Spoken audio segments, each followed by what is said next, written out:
and welcome to the GSMC Book Review Podcast, brought to you by the GSMC Podcast Network. I am your host, Sarah, delighted to be with you on a Friday for this second episode of the week.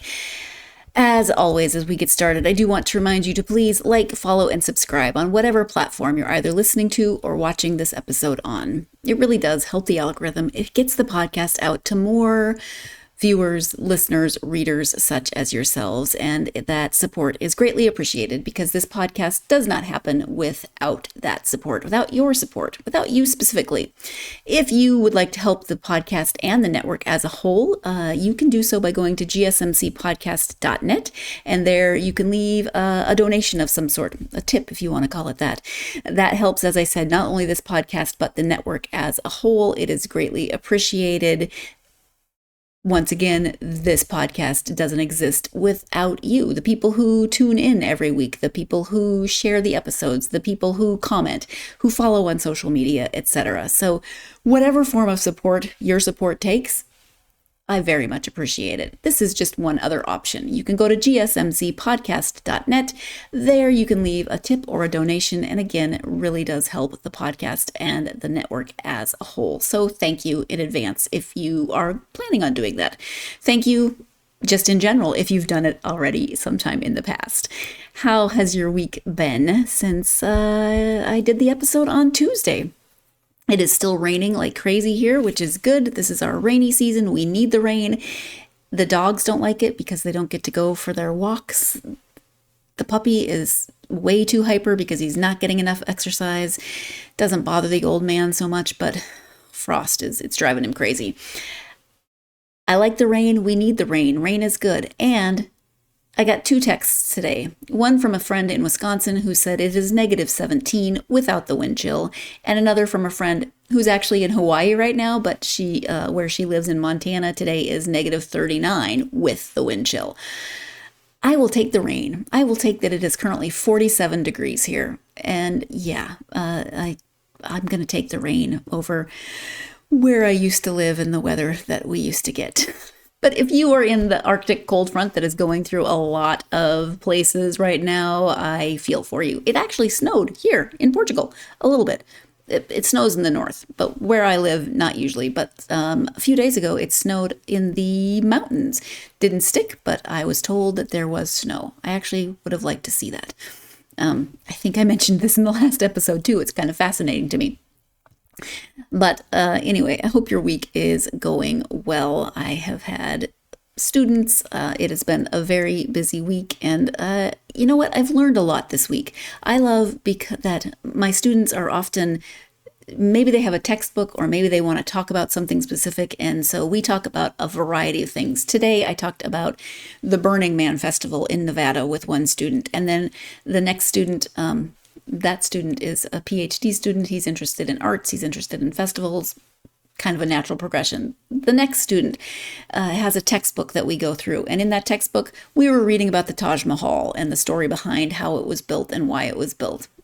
Interesting stuff. Didn't know everything about it. Between that, there was a student and we were talking about caffeine and caffeine addiction. And that was also a textbook.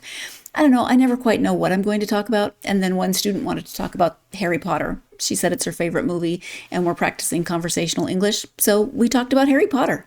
Cool. It was a fun day. I like what I do and it's fun to learn different things. I never quite know where the conversations are going to take me, and that is an adventure. But speaking of conversations and talking about things, you are here for a conversation with an author. I am here to talk about books.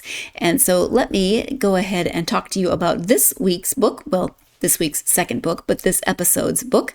I am speaking with author Allison Cundiff about her debut novel. It's called Hey, Pickpocket. Let me give you the description of this book. Frances is on a journey to leave her past behind and find a new beginning in the picturesque landscapes of Ireland. As she immerses herself in the vibrant local culture, she meets a cast of unforgettable characters who challenge her perceptions and help her uncover the true meaning of home. With its beautifully crafted prose and deeply resonant themes, Hey Pickpocket is a story of love, loss, and the enduring human spirit. Join Frances as she navigates the complexities of identity and belonging, and let yourself be swept away by the charm and wit of Allison Cundiff's storytelling. Perfect for fans of literary fiction and those who appreciate a heartfelt, introspective read, Hey Pickpocket is a novel that will stay with you long after you turn the last page. Join Frances and embark on a journey of self-discovery and transformation. Allison Cundiff's talents as a poet, teacher, mother, beekeeper, traveler, and her Buddhist leanings, combined with her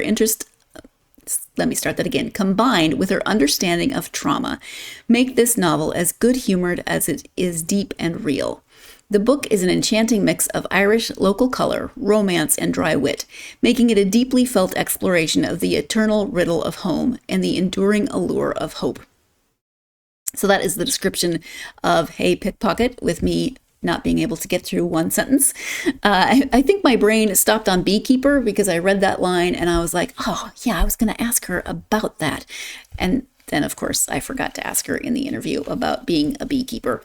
We talked about other things, but I was just saying, I like learning about things. So I should have asked her about being a beekeeper.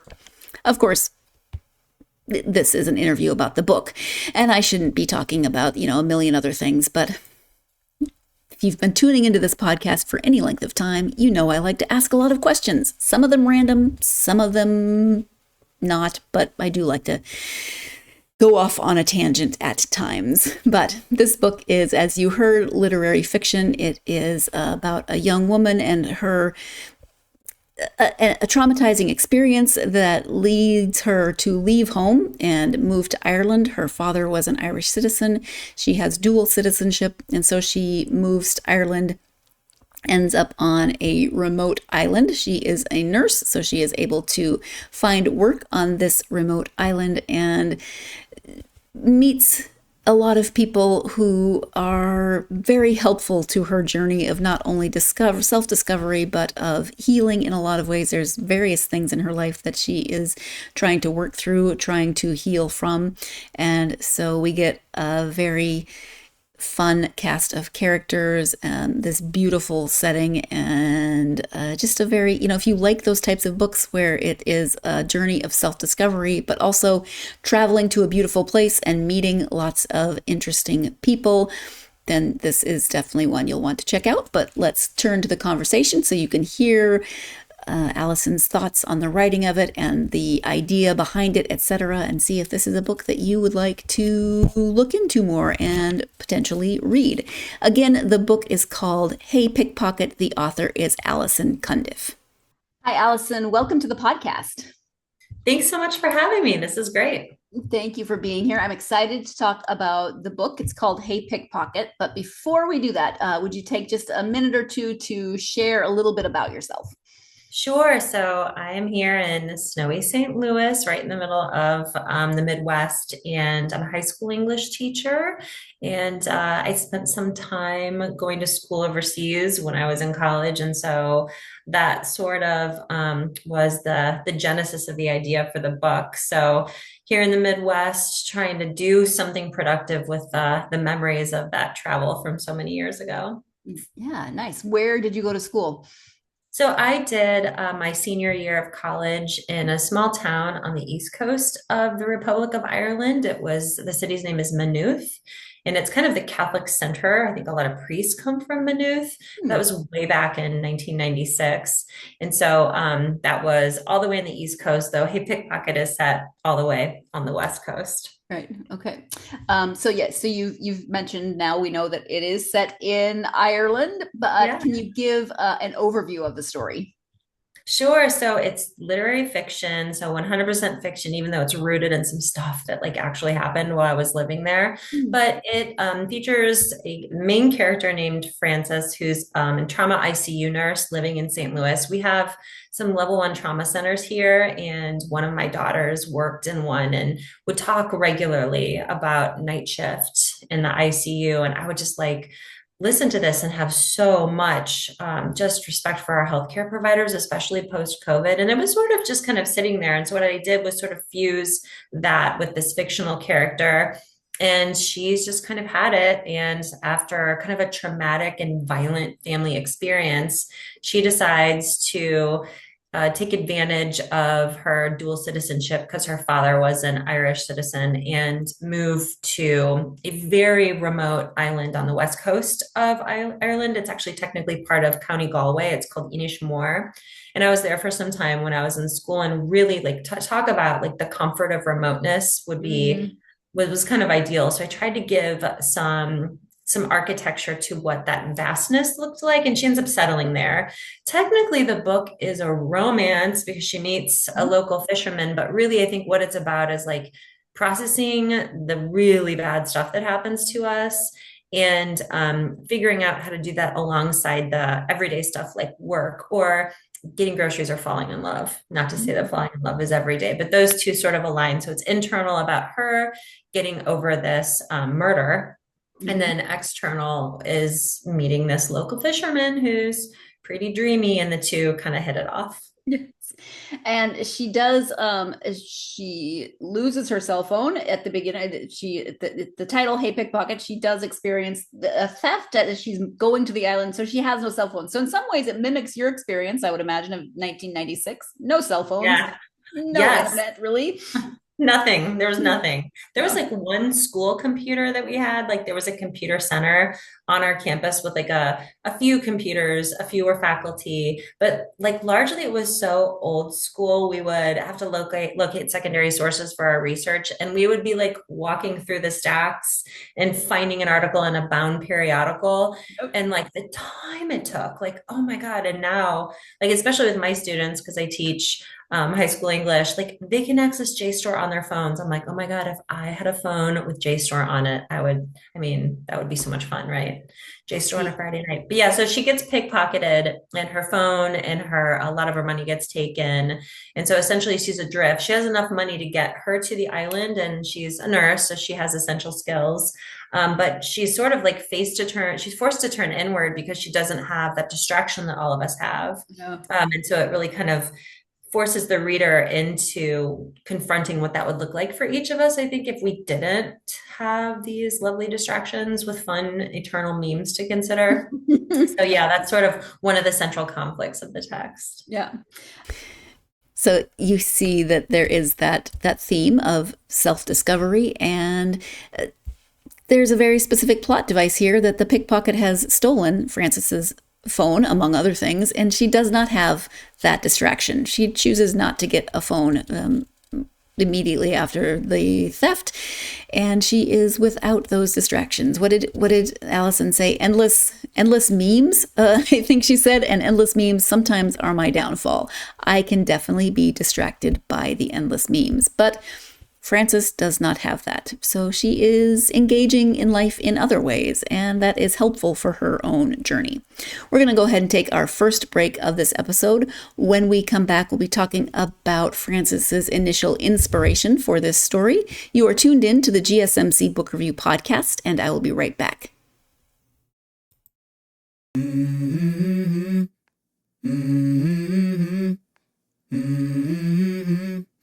Let's go. I wake up to a little bit of drool on my pillow, feel like it's gonna be a bad day. Yeah, I'm tired of shit, and the coffee ain't hit yet, damn, ain't that great. I don't wanna go to work, cause my boss is a jerk, and I'm not even that paid. I need a change in my life, cause I don't feel alive, and there's nothing that makes me happy. Hold my beer for a minute, I'm about to quit my job, cash in for a ticket. I'm going on a trip and I don't plan to visit. I'm gonna stay there till I feel like I'm winning, and this is just the beginning. I need a big change, help me feel like living. I need a big swing, home runs I'm hitting, and I'll never look back, moving on till I get it all. And we all got dreams, we all want things, but what you gonna do for it? How you gonna move for it? What you gonna be? And do you believe you can do anything? Welcome back to the GSMC Book Review Podcast and my conversation with author Allison Cundiff. As we get into this second segment, this is your second and final reminder that if you would like to help the podcast and the network as a whole, you may do so by going to gsmcpodcast.net. There you can leave a donation of any amount of your choosing, and it is greatly appreciated. Again, that address is gsmcpodcast.net. Thank you again. Before the break, Allison was giving an overview of the story and of Frances's journey to Ireland, of course, but also her journey of self-discovery and exploration. And we were talking about how losing her phone really helped to, it kind of forced her to look more inward in ways. Let's go ahead and return to the conversation with Allison. What was your initial inspiration for the story? I mean, obviously you've been there, you traveled and lived in Ireland, but for the story itself, what was your initial inspiration? So when I was there, it was for a poetry intensive, and my focus was Yeats. Yeats is always, he was sort of like, I don't know, reading him felt like listening to the Smiths. It was like beautiful but moody. And so I went to Sligo, and I took a train to Sligo, which is of the north of the Republic. And thankfully I didn't get pickpocketed. But to get to the cemetery where Yeats is buried, you have to take a bus. So you take a train to the county, and then you're on this bus, and there are all these interesting characters on the bus. There were some like rural folks and some more urban folks, and you buy a round trip ticket. So it's like 20 quid is what they called it, 10 there, 10 back. And the bus driver, when I was getting off the bus, like he had that big steering wheel, but under it, he had like a newspaper. And he was kind of like, I'm like, do I just tell you what time to come back and pick me up? Like, this is a graveyard in the middle of like nowhere. And he's like, yeah, like an hour, I'll be back. You'll see me and I'll stop. And I'm like, okay, like not knowing that's just how you arrange return trips. So I went to spend some time at his grave and did some research and some sketching and stuff. And then unfortunately, the bus driver did not come back. And so Irish weather is like cold and windy, but like 40-mile-an-hour wind this way. So it like gets in your coat lapels. I mean, it's just like it's starting to rain. It's dark outside. And I'm like, if I don't get back, I'm gonna have to spend the night in a graveyard. And like, no, like, even though I was 21, I'm like, mm-mm. So I ended up doing like forgetting everything my family had taught me. And I ended up having to hitchhike back to the train station. And I thought I was gonna like totally get killed. Yeah. Thankfully I did not. But what happened was this truck that pulled up, I was like inching along behind it to see if the driver looked safe. And I saw what I thought was like humans in the back of the truck. And I was like getting ready to run. But when I looked in the door, I could see over the back and there were pigs in the back. And I was like, oh, it's a farmer. And the driver had a piglet on his lap. He was like carrying like this tiny piglet. And so I'm like, I don't think this guy's going to kill me. So he gave me a lift back to town, and he let me hold the piglet. And like, I'm like, no one is going to believe that this happened. Like, I'm going to tell everybody, and they're going to be like, no. But incidentally, I took a picture of him. It survived. It's kind of blurry, and his eyes are closed, but his name was Gabriel. He was just a Sligo pig farmer who like saved me from having to spend the night in a graveyard. And I think that memory was so lovely. Like, what nice people, and like what hilarity. Like, of course I'm going to get, stranded in a graveyard, but I kind of sat in my mind for like 25 years. Yeah. And I'm like, okay, I'm going to build a sort of story around it. So that's what I ended up doing. So Frances, my main character, has that happen to her. And that's like the only part that's nonfiction. Everything else is fiction. Yeah. Cause I was going to say, that's pretty accurate to what you write in the book down to the piglet. Yes. So yeah. It is adorable. Like piglets, I was like holding it like a baby, and they're very cute. So yeah. It was a fun memory. Yeah. And you did not get killed, but yes, that would not be my first instinct to get in the truck of some random person on the side of a highway anywhere or road. Right. Anywhere. Yeah. Right. When I got back, there was a pub I was sitting in having dinner when I got back, and I was telling everyone, this is back in 96. I'm like, can you believe it? And they're like, yeah, like people do that here all the time. I'm like, well, not in St. Louis. We don't do that. And they're like, this is in America. I'm like, okay, good point. I'm realizing that. Thank you. So let's talk a little bit more about Frances as the protagonist. What about her do you think will resonate with readers? So I think what's really kind of universal about the story, and my editor with Jackling Press really helped with this, is that we're all so divided by geography and experience and age. But I think most of us feel we want to be witnessed by someone and by somebody with comparable values. And I think what she does is she sort of closes herself off after the traumatic family experience. There's like an incident with her mom and a pretty violent stepfather, and she has to intervene, and it becomes a whole traumatic thing. There's a violent self-defense moment which stays with her. And so it turns her inward. And I think what we seek, all of us, is some sort of human connection. For some people, that's a romantic connection. For some people, it might be spiritual. For some, it might be more platonic. But she ends up building this with this man on the island. His name's Tommy Archer. And I think what I tried to incorporate is something very believable in terms of two people who are pretty damaged, like we all are, a ton of damaged goods, who are able to do what I always believed was the purpose of love. Like according to Aristotle, love should improve us. Like it should bring something good from us. It should make us better people. And I think she and Tommy both are improved by meeting each other. And I maybe it's a little bit utopian or rosy glasses, but like I think we all kind of need that right now. If we're always looking at the murky stuff, then I don't think there's any hope. So I think the book has a lot of hope in terms of us being lovable. And I think that's how she might resonate, hopefully, with readers. Because she does have a lot of PTSD, but it's really turning her to feel like she maybe doesn't have a lot of value as a nurse, yes, but as a person, she definitely has some issues with her sense of self. Oh yeah, I love that language, that word value, I think for sure. Yeah. And after we err, or after we just have to courageously stand up, then I think we do struggle with that. That's like, well, maybe I'm too damaged to be loved or something along those lines. So yeah, I like that word. Yeah.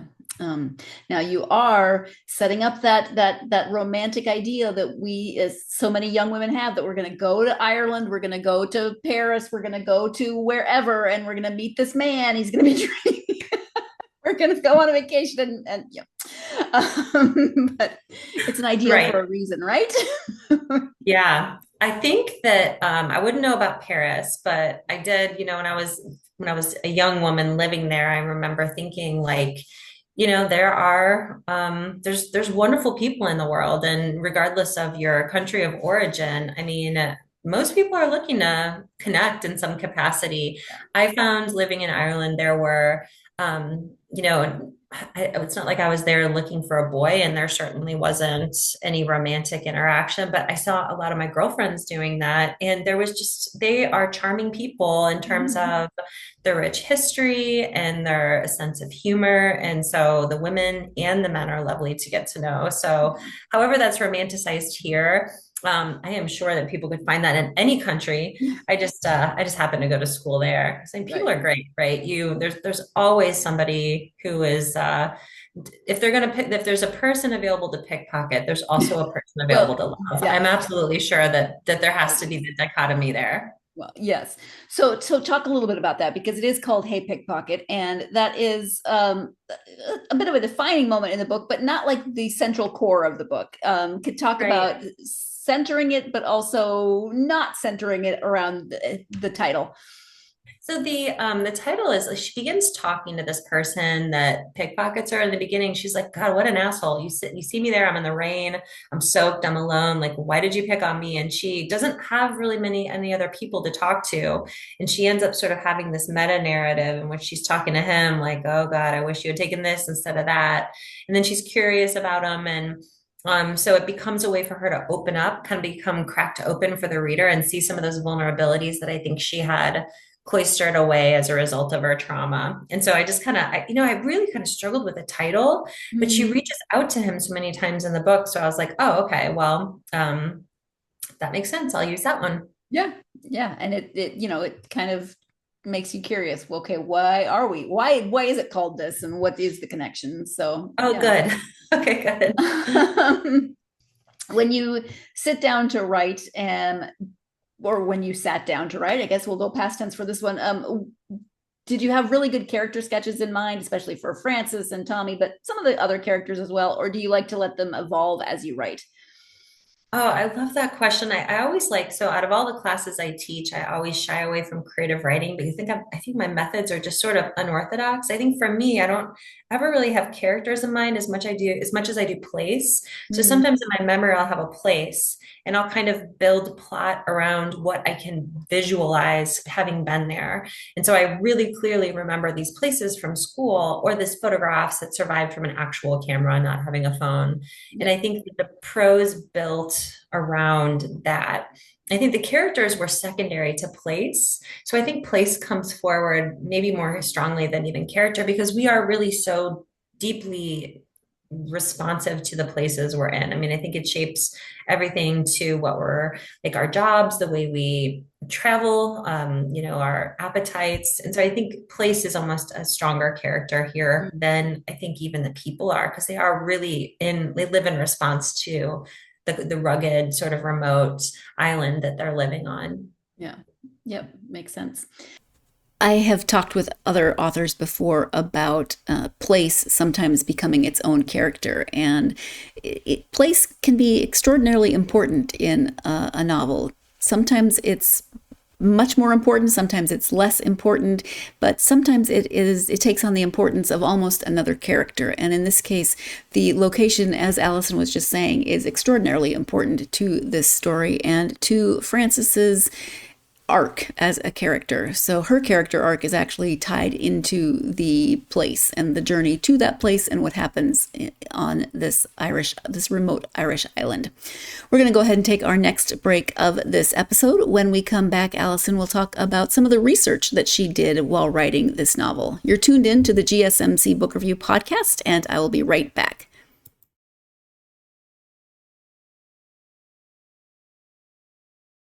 For the best and latest podcasts available anywhere, go to the podcast app on your cell phone and type in GSMC to access free content-rich podcasts on health and wellness, book reviews, sports, entertainment, relationships, social media, movies, technology, finance, and even weird news. Subscribe and download the GSMC Podcast Network's family of shows, available everywhere podcasts are found.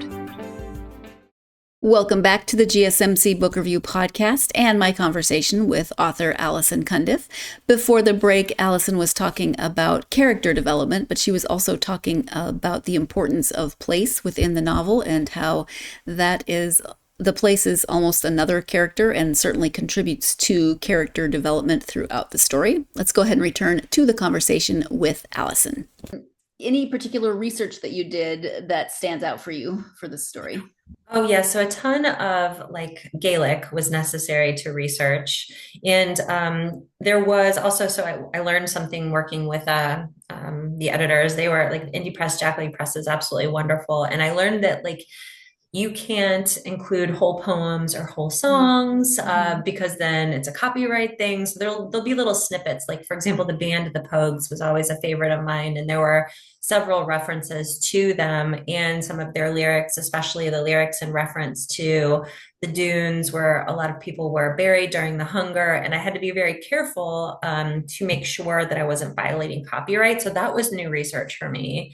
And then also just making sure that I had the Gaelic spelled correctly. And then also in my mind, I remember taking the ferry from Galway to Kilmermy, which is on the Aran Islands. And I'm like, okay, wait, so the boat sailed. All right, that's east. And so there's a lot of little tiny things you have to do just to be sure you're steering your characters in the right direction. Yeah. And for the readers who know what you're talking about, they're not yelling at the book.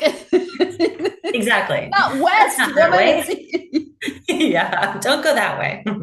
I realized as I was reading that I have never actually seen the word crack spelled the way Irish say it's good crack. I just pictured it spelled the English word, and I did not realize that it's CRAIC. Yeah. So that was fun for me.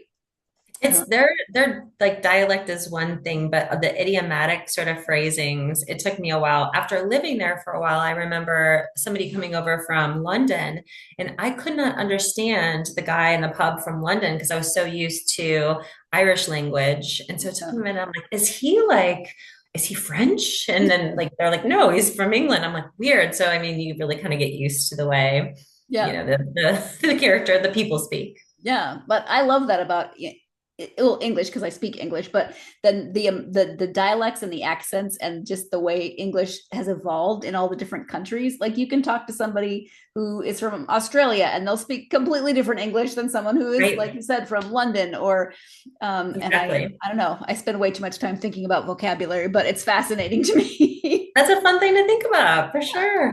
I agree. Um, so you also write poetry, correct? I do, yeah. So, and this is your debut novel. So, talk about writing poetry and then sitting down to write a novel. What was that like for you?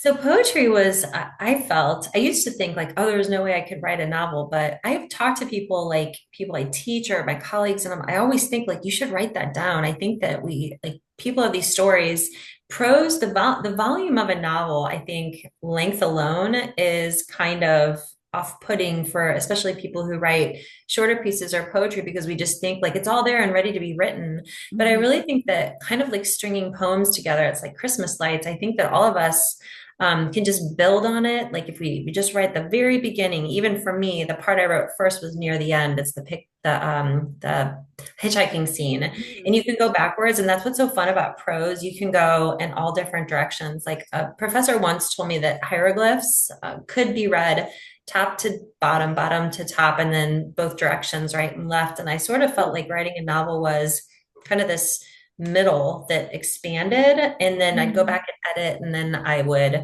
add a ton more to the beginning. And so that's what's really different and fun. Whereas poetry to me feels like it's like a reduction sauce where it's been cooking for a long time and you're getting smaller, whereas prose is something that sort of expands like a starburst. So it's, I think, a different writing process, but I think everybody's got it in them. And every time I'm talking to somebody who's got a cool story, I'm like, oh my God, that would be so cool if they wrote that.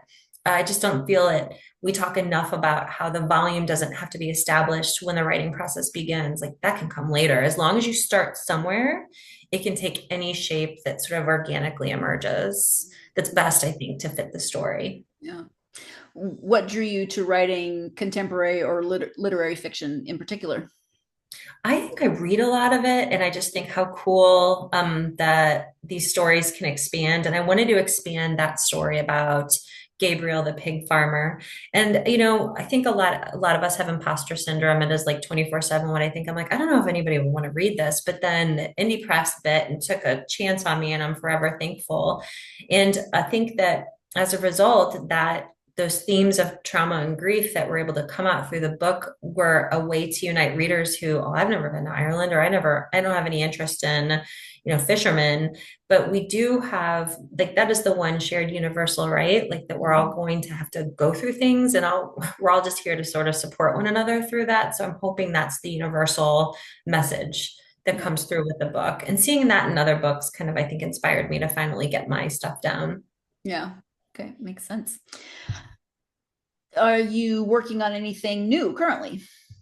Yeah, so I actually have my second novel coming out in March, and it's through April Gloaming, which is a Southern press here in the United States. They focus largely on Southern fiction. One of the places I spent a lot of time growing up was in South Central Missouri in the Ozarks in Camden County, and I actually was just playing with another genre. I wrote a thriller, a fiction piece titled The Mysterious Women of J Road, and that's coming out in about 8 weeks, and I'm super excited. There is very little romance in it. It's more about Ozark folklore and all the sorts of things that creep and crawl around at night. But it's much longer, actually. It's about 3 times the length of Pickpocket. Wow. But that's coming out, and I'm really excited about it. I'm always just kind of piddling with poetry, but poetry always feels kind of unfinished. Like I feel all of us can go to a poem and be like, no, I need to destroy that and start over. The brevity of it, I think, kind of calls for that. But yeah, the second novel is out in a matter of months, and I'm really stoked about that. So that's been the project the last couple of weeks. Yeah, that is exciting. And I think piddling with poetry should be the name of your memoir. Struggling with piddling with poetry. Maybe. Oh God, I do too much. A bit more of a mouthful, but yeah. So obviously you've written 2 novels, you write poetry, you teach English. So language is clearly important, but was writing something you always wanted to do? I think so. I did it so poorly. This is a funny story. So we cleaned out our garage recently, and I had all these chunks from college with these journals from when I was like 16 to like 25. And I was like, oh my God, this is the worst. I've never read anything worse in my life. I think I tried, and I tried very poorly for very many years. We had this little bonfire going in the backyard, like an outside fire, just to sit by and like, have some coffee by. And I burned every single one of those. I was so horrified at myself at 20. So I was like, I think I always did want to write, but like, I don't like going back and reading the early stuff. I'm like, oh, that was rough. So I'm still a work in progress. But yeah, I think as I was little, I was like, I remember reading Stephen King, who's like my fave, and thinking like, oh, this is great. I'm going to write it. And then I'm like, wow, I'm not writing very well. And so I'm really glad that there's been enough courses in writing so that I have improved a little. I'm not myself at 20 anymore. Well, hopefully not. Yeah. And we seem to be of a similar-ish age. You were probably reading Stephen King at way too young of an age.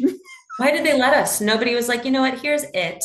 And there's no problems with that. And you're 10. So I'm like, wow, should I have read it at 10? I don't know. No, should we have read half of the things that we read at 10? Probably not. But here we are. And here we are. We're fine. We're fine. We're fine. From your experience, what advice would you give to someone who wants to write?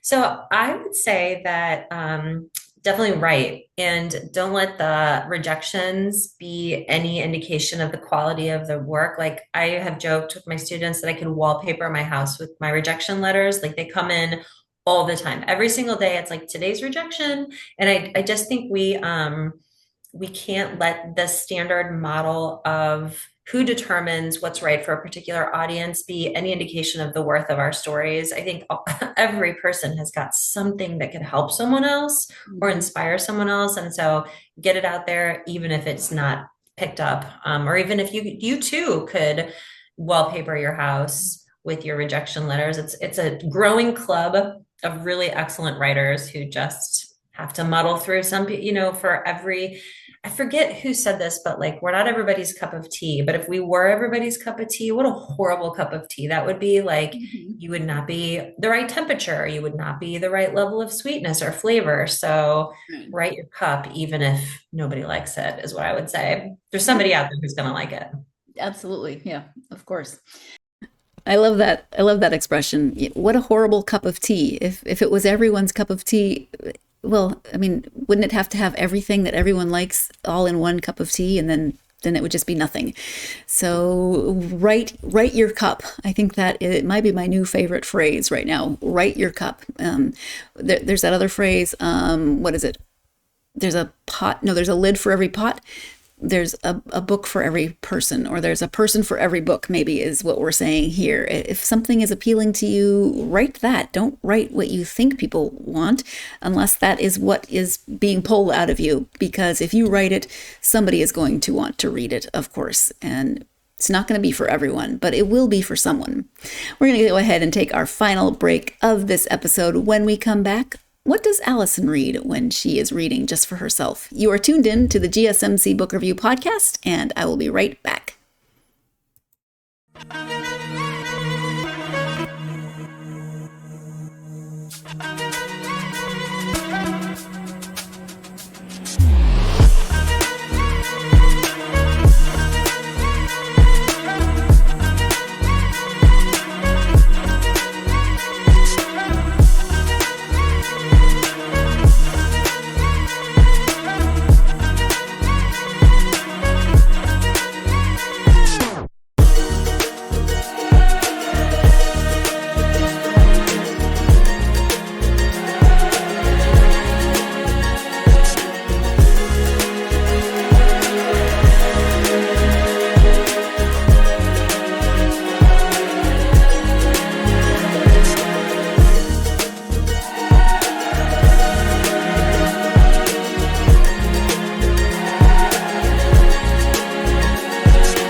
Welcome back to the GSMC Book Review Podcast and the conclusion of my conversation with author Allison Cundiff. Before the break, she was giving her advice for someone who might want to write. Let's go ahead and return to the conversation with Allison. You mentioned you like to read contemporary and literary fiction. So talk about some of your favorite authors. So I'm still like, I have to reread everything I teach every semester, like with the students. So like, I'm reading Homer's Iliad and Homer's Odyssey and Hamlet and Paradise Lost. And right now we're doing Pride and Prejudice for AP Lit. And my freshmen are starting like Romeo and Juliet. And so I feel like I really like those pieces, but I did just get a Libby account because the library is a beautiful thing. And so one book on tape I'm listening to right now is Octavia Butler's Parable of the Sower. And oh my God, I'm like telling my husband, like, please stop talking to me so I can finish listening to this. Like, it's exquisite. And then I physically read over winter break, I read East of Eden by John Steinbeck, which had sat on my shelf for 30 years. Yep. And it was like some of the most beautiful prose. So I'm just looking at these people who have come before. Those two stories couldn't be any different. I would say both of those texts are probably in the top 25 books of all time I've ever read. I'm like, how am I just getting to that when the year I turned 50? Like, where have these books been all my life? So I love that question. I would bounce it back to you. Like, have you read anything in the last, couple of years that you're like, oh my God, where has this book been my whole life? Well, I feel like there's so many books that I should have read growing up that I never did, that I finally, kind of like you, that finally I got around to, but can I think of any of them?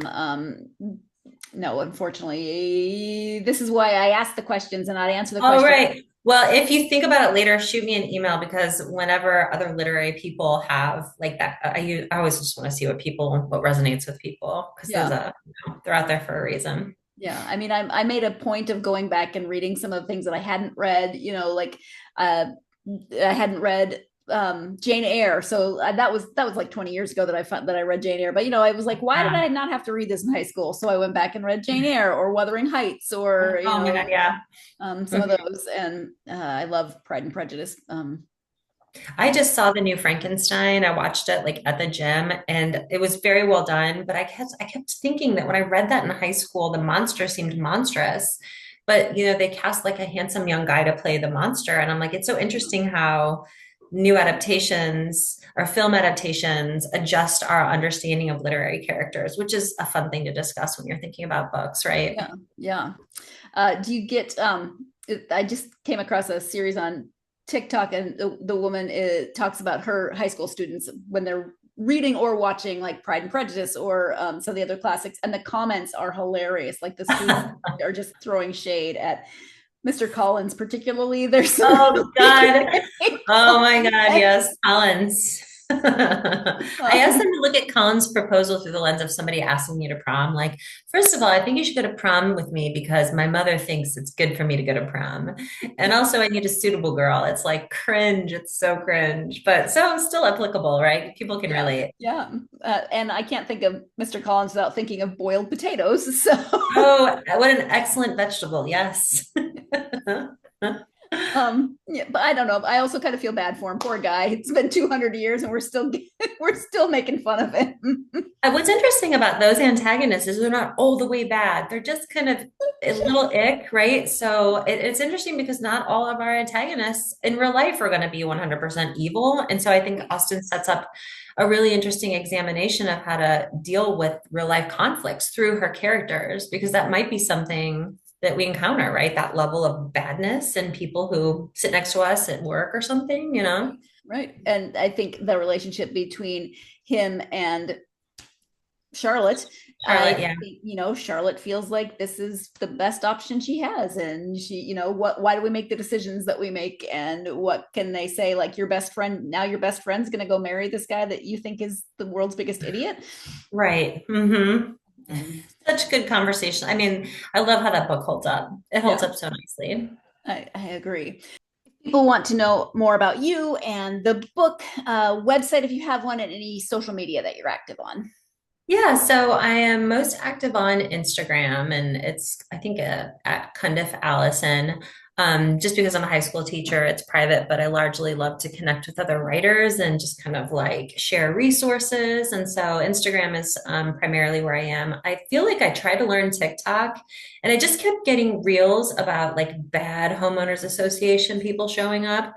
And I'm like, I don't think this is for me. Like, where are the poets? Right. So I don't really do TikTok, though I have an account. And I do have a Facebook that I use occasionally, but my website is allisoncundiff.net. And a lot of my poetry is there and links to readings and some videos. And so that's my online presence. If I ever figure out TikTok, I'll get some stuff there, but I don't know. I need to hire a kid to teach me. Like, how do I get those creepy reels out of the way and just see the cat videos or the rescue dog videos I'm here for, and the poetry. Exactly. It took me a very long time, but my algorithm now is cookie decorating videos, rescue dogs, and cute animals and toddlers doing silly things. So it is possible. It just takes a long time. Okay, good. Maybe AI and hopes for the future will better train the algorithms to make them more effective, because like we need that. Yeah, because when you first go on, no, there's a lot of stuff, and why do you want to wade through all that to get to build that algorithm? Yeah, exactly. Mm-hmm. We've talked about a lot of different things, Allison. Is there anything though that we haven't covered that you wanted to make sure you highlighted during our time together? No, thank you so much. I loved your questions, and I'm just appreciative of people who are reading the book. I would love to hear your thoughts. So I appreciate your time, and look forward to more convos with other writers in the future. Yeah, thank you so much for being here. I really appreciate it. Thank you for having me. It was great. Thank you again to Allison for joining me to talk about Hey Pickpocket, to talk about writing, to talk about everything that we talked about during our time together. If you are a fan of contemporary fiction, of literary fiction, maybe you just love Ireland, maybe you have always wanted to visit a remote Irish island and see what kind of adventures you can have. Maybe you have that dream in the back of your head that you're going to visit another country and have that romantic encounter. Wouldn't that be amazing? I had that for a long time. Now I get to have romantic encounters with my husband when we go to different countries. That's a different kind of okay. So I don't mind that. But whatever your reason, you should definitely check out Hey Pickpocket. It is Allison's debut novel, and maybe it is something that you want to read as you are embarking on your 2026 reading goals. What are your 2026 reading goals, by the way? I'm always curious. Mine are the same as they always are. Just read. I never set a specific number. I have a number that is my record, and it's going to be really tough to break. So I don't even think this year I'm going to break that record, because I'm going to need more free time, I think. But that's okay. My goal is just to read, and to read a lot of books for the podcast, of course, so I can talk to you about them. Speaking of, I'm going to talk to you about another podcast or another book next time, when I will be joined by author Sandra J. Paul. I hope you'll join me for that conversation as well. I'm speaking with Sandra about her psychological suspense novel, The Girl Without a Voice. The main character is mute. She is not deaf. She can hear, but she cannot speak. And she is very isolated. This book takes place in 1980. She is very isolated. So, no internet, no cell phones, etc.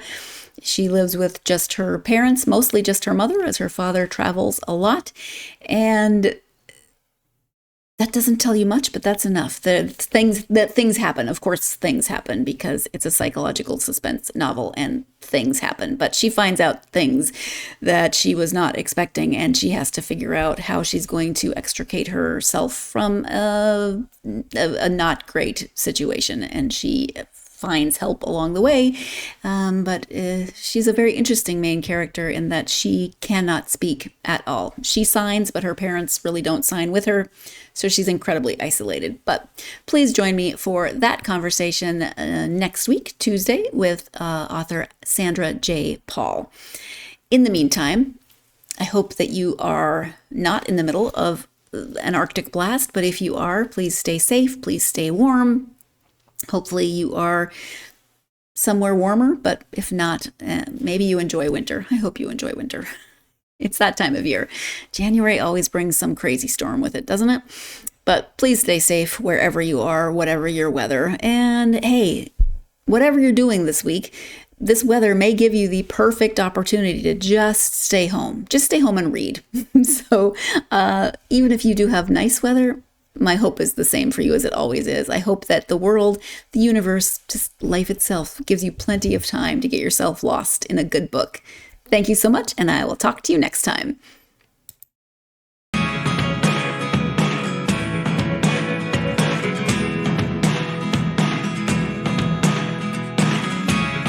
Never really know what's going on. Look at me sometimes.